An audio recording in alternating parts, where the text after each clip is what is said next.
অভিজ্ঞান YouTube চ্যানেলে আপনাদের সকলকে স্বাগত জানাই। আমি অপরূপ পাল। আজ আমি আপনাদের যে বিষয়টা নিয়ে একটু কথা বলবো সেটা হচ্ছে সম্পর্ক। আমার মতে বলে সম্পর্ক সেটাই হওয়া ভালো যেইখানে দেখবেন যে দুজনের বা যাদের সঙ্গেই আপনারা সম্পর্কে থাকুন না কেন, সেটা যে কোনো সম্পর্কই হোক না কেন, সেখানে দুজনের প্রতি দুজনের রেসপেক্ট থাকা দরকার। যেই সম্পর্ক টিকিয়ে রাখার জন্য আপনাকে বারবার ঝুঁকতে হচ্ছে, আপনাকে বারবার পায়ে ধরতে হচ্ছে, আমি বলবো সেই সমস্ত সম্পর্ক থেকে দূরে থাকুন। যে সম্পর্কটা আপনি গিয়ে কারোর পায়ে ধরছেন, সেই সম্পর্ক আপনি একটু ভালো করে চিন্তা করুন তো, সেই সম্পর্ককে টিকিয়ে রাখার জন্য আপনি পায়ে পড়ছেন। তাতে হয়তো আপনি পায়ে পড়ছেন বলে আপনার কোনো মান ছোট হচ্ছে না, কিন্তু যার পায়ে আপনি পড়ছেন সে আপনাকে তো খেলার পুতুল ভাবছে। কারোর পায়ে পড়তে হলে, সেই সম্পর্ককে টিকিয়ে রাখতে হলে, সেই সম্পর্ক থাকার থেকে না থাকা অনেক ভালো।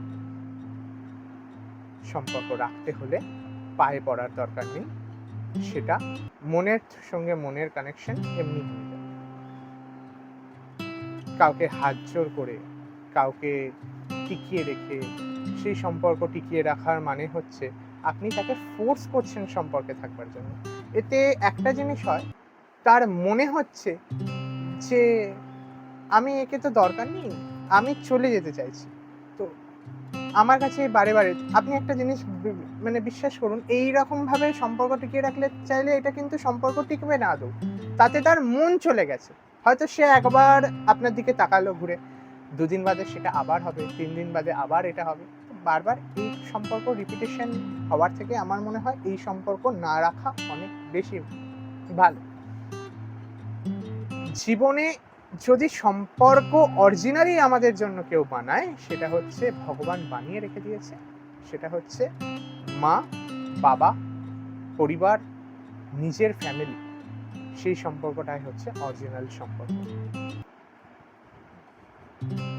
এছাড়া যে সম্পর্কে দেখছেন এরকমভাবে পায়ে পড়ছে, এ করছে, তাতে এইরকম সম্পর্ক থাকার থেকে না থাকা অনেক বেশি ভালো বলেই আমার মনে হয়।